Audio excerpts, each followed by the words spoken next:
The live TV, सच सबसे आगे। नमस्कार, आप देख रहे हैं द लाइव टीवी और मैं हूं आपके साथ मुनमुन रहमान। पिछले दिनों गाजा पट्टी पर जब इजरायली सैनिकों ने घुसपैठ करने की कोशिश की और जमीनी आक्रमण करने की कोशिश की, तो हमास के लड़ाकों ने और गाजा में जो प्रतिरोध बल हैं, उन्होंने इजरायली सैनिकों की इस घुसपैठ को, इस हमले को पूरी तरह से विफल कर दिया, नाकाम कर दिया, जिसके बाद इजरायली सैनिकों की करारी हार हुई।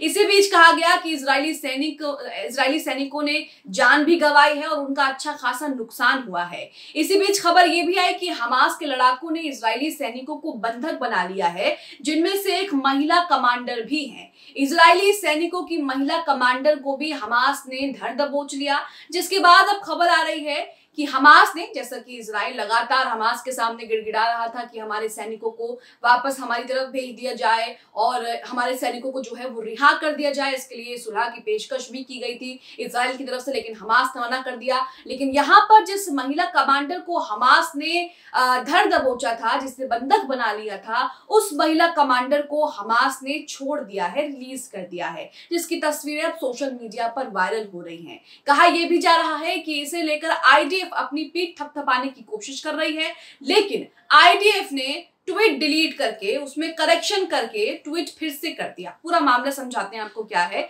यहाँ पर आप अपनी स्क्रीन पर ट्वीट देख रहे हैं, यूनिस तरावी का पत्रकार है, इन्होंने यहाँ पर ट्वीट किया है, वो तस्वीर शेयर की है महिला विंग कमांडर की, जिसको हमास के लड़ाकों ने बंदी बना लिया था, हालांकि इन्हें अब छोड़ा जा चुका है। यहाँ लिखा है कि इजरायली सेना ने कल रात गाजा पट्टी के अंदर एक विशेष ऑपरेशन के दौरान ऑपरेशन अल अक्सा फ्लड में हमास द्वारा पकड़े गए एक इजरायली सैनिक की रिहाई की घोषणा कर दी है। तो यहाँ पर हमास ने इस महिला विंग कमांडर को तभी बंधक बनाया था जब गाजा पट्टी में इजरायली सैनिक घुसने की कोशिश कर रहे थे और कहा गया कि हम जमीनी हमला कर रहे हैं। हालांकि मात खाने के बाद, वहां से करारी शिकस्त खाने के बाद इन्होंने कहा कि वो तो वैसा हमला था ही नहीं जिस हमले की हमने बात की, अभी तो आगे हमला होना बाकी है। लेकिन यहाँ पर सच्चाई ये है कि जब ये लोग हमला करने गए, इजरायली सैनिक पूरा अपने तमाम सैनिक, अपने तोप और अपने बख्तरबंदों को लेकर, तो उसके बाद हमास के लड़ाकों ने इनकी हवा टाइट कर दी और इन्हें वापस जो है उल्टे पैर भागना पड़ा। इसी के साथ आप दूसरा ट्वीट देख रहे हैं। दूसरा ट्वीट भी यूनुस तरावी का ही है। यहाँ पर ये जानकारी दे रहे हैं कि इजरायली सैन्य पत्रकारों ने क्या कहा है। तो यहाँ पर इन्होंने लिखा है कि सुरक्षा सूत्रों का हवाला देते हुए इजरायली सैन्य पत्रकार ने कहा है कि हमने उस इलाके में उनको अकेला पाया है, वहां कोई पारिवारिक समूह नहीं था और कोई भी उसके साथ नहीं था। तो अब जिस विंग कमांडर को, जिस महिला कमांडर को हमास के लड़ाकों ने बंदी बना लिया था, अब उनको रिहा कर दिया गया है। और इसे लेकर आईडीएफ किस तरह से ट्वीट कर रहा है ये आपको दिखाते हैं। आप अपनी स्क्रीन पर आईडीएफ का ये ट्वीट देख रहे हैं। आईडीएफ पहले तो इसे ये लिखता है कि ये सेना के जमीनी अभियानों के दौरान है, लेकिन बाद में ये इस ट्वीट को डिलीट करके दूसरा एक ट्वीट करता है या उसको एडिट करता है, जिसमें वो सेना शब्द हटा देता है और इसे जमीनी अभियान के दौरान जो है ऐसा ही रखा जाता है। अब अपनी स्क्रीन पर ट्वीट देख रहे हैं यूनिस तरावी का, जिसमें उन्होंने इस बात को बताया भी है। यहाँ पर उन्होंने लिखा है कि इजरायली सेना ने अपने बयान से सेना शब्द हटा दिया है। इसी के साथ यहाँ पर जो पुराना बयान है उसे भी कोट करते उन्होंने लिखा है, पुराना बयान ये था कि सेना के जमीनी अभियानों के दौरान को जमीनी अभियानों के दौरान से बदल दिया। यानी कि यहाँ से सब कुछ सेम है, लेकिन सेना शब्द जो है वो हटा दिया है। जमीनी अभियानों के दौरान ये भी वैसे ही लिखा गया है, लेकिन इससे पहले जो सेना शब्द है उसे हटा दिया गया है। आईडीएफ का ट्वीट आपकी स्क्रीन पर है, आप इसमें भी साफ साफ देख सकते हैं। नीचे आपको प्रीवियस ट्वीट देखने को मिल जाएगा जिसमें वही चीज लिखी है आईडीएफ ने। ट्वीट जो है वो अंग्रेजी में है, मैं इसको ट्रांसलेट करके आपको बता रही हूँ। पुराने ट्वीट में आईडीएफ लिखती है कि पीवीटी मैगडिश को 7 अक्टूबर को हमास द्वारा अपहरण कर लिया गया था। आज रात उसे आईडीएफ ग्राउंड ऑपरेशन के दौरान रिहा कर दिया गया। यहाँ आईडीएफ जो है वो लिखा है और ओल्ड अब अपने परिवार के साथ घर पर है। जो नया ट्वीट है, एडिटेड ट्वीट है, वो आपकी स्क्रीन पर है।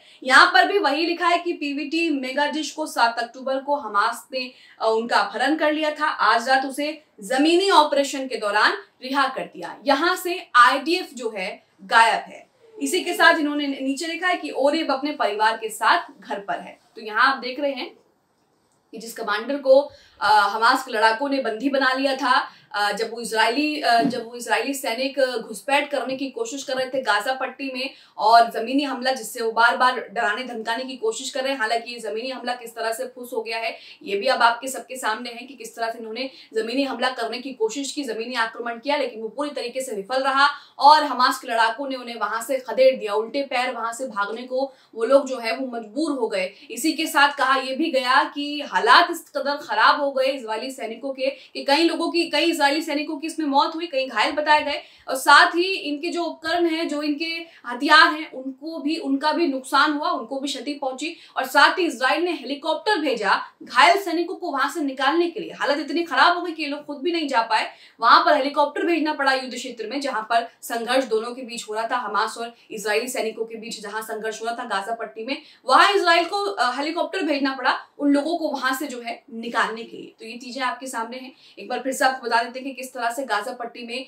हमास के लड़ाकों ने इजरायली सैनिकों को मार दे दिया। हालांकि इसके बाद लीपापोती करने के लिए ये कहा गया इजरायली मीडिया, इजरायली सैनिक और बेंजामिन नेतन्याहू की तरफ से कि ये वो हमला है ही नहीं जिस हमले की हम बात कर रहे हैं। हालांकि जब ये हमला करने गए थे, जब जमीनी हमला करने के लिए गाजा पट्टी पर पहुंच रहे थे, तभी से खबरें आनी शुरू हो गई थी, बयान आने शुरू हो गए थे IDF इजरायली मीडिया के कि ये लोग अब निकल चुके हैं अपने तमाम उपकरणों के साथ, हथियारों के साथ, तमाम सैनिक बलों के साथ, तमाम टैंकों के साथ गाजा पर जमीनी हमला करने, घुसपैठ करने, इस तरह की खबरें आई थी। लेकिन जब बाद में ये लोग विफल रह गए, जब बाद में हमास के लड़ाकों ने इन्हें हरा दिया, यहाँ पर उन्होंने कह दिया कि ये तो वो हमला है ही नहीं जिस हमले की हम बात कर रहे थे, हम बस वहां पर जो है कार्रवाई करना चाह रहे थे, लेकिन वैसा जो है यहाँ पर नहीं हुआ। आप अपनी स्क्रीन पर कुछ ट्वीट्स भी देख रहे हैं जिसमें बताया गया कि किस तरह से हमास के लड़ाकों ने इजराइल के सैनिकों को खदेड़ दिया, सैनिक बलों को। हालांकि इसमें कहा गया कि इसमें अमेरिका के सैनिक भी उनके साथ गए थे। दो सुपर पावर,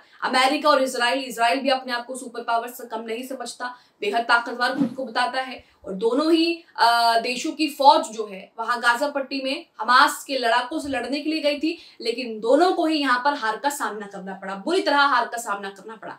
यहाँ पर आप ट्वीट देख रहे हैं शादाब लियाकत का, जिसमें ये बता रहे हैं, जानकारी दे रहे हैं कि अल कसम ब्रिगेड की एलिट फोर्स ने खान यूनिस के मशरिक में काबू पाने की कोशिश करते इजरायली सिपाहियों को शिकस्त देते हुए ठिकाने लगा दिया, यानी कि उनको जो है मात दे दी। PTV ब्रेकिंग का ट्वीट भी आपके सामने है जिसमें बताया गया है कि हमास की सैन्य शाखा अल कसम ब्रिगेड ने गाजा में खान यूनिस के पास इजरायली जमीनी आक्रमण को विफल कर दिया। ईरान ऑब्जर्वर का ट्वीट आपके सामने जिसमें बताया गया IDF ने खुद पुष्टि की कि हमास द्वारा घात लगाकर किए गए हमले में कम से कम 1 के मारे जाने और 3 के घायल होने की पुष्टि है। हालांकि आंकड़े इससे ज्यादा भी हो सकती है क्योंकि उस वक्त की खबरें हैं जब हमास वहां पर संघर्ष कर रहा था इजरायली सैनिकों के साथ, और उस वक्त जो है हमास लड़ाकों ने इजरायली सैनिकों को मात दे दी थी। ईरान ऑब्जर्वर का ट्वीट भी आपके सामने जिसमें लिखा है कि हमास ने ये बताया कि हमने गाजा सीमा पर इजरायली सेना की घुसपैठ की कोशिश को सफलतापूर्वक विफल कर दिया। इजरायली बख्तरबंद इकाई ने दक्षिणी गाजा में खान यूनिस की पूर्वी दीवार को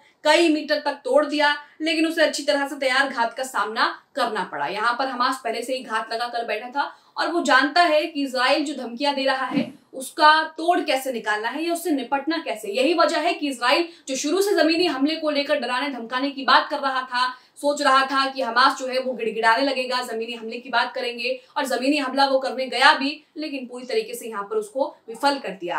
अब हमास उन लोगों को भी छोड़ रहा है जिसे उन्होंने हमले के दौरान, जो इजरायली सैनिक घुसपैठ कर रहे थे गाजा में, उस दौरान बंधक बनाया था, जिनमें से महिला कमांडर को जो है वो रिहा कर दिया है। आप इसे लेकर क्या सोचते हैं? हमास द्वारा महिला विंग कमांडर को रिहा करने को लेकर क्या सोचते हैं? इजराइल और हमास के बीच जो लगातार युद्ध हो रहा है और ये युद्ध रुकने का नाम नहीं ले रहा है, इसे लेकर आपकी क्या राय है? कमेंट बॉक्स में हमें जरूर बताएं। द लाइव टीवी, सच सबसे आगे।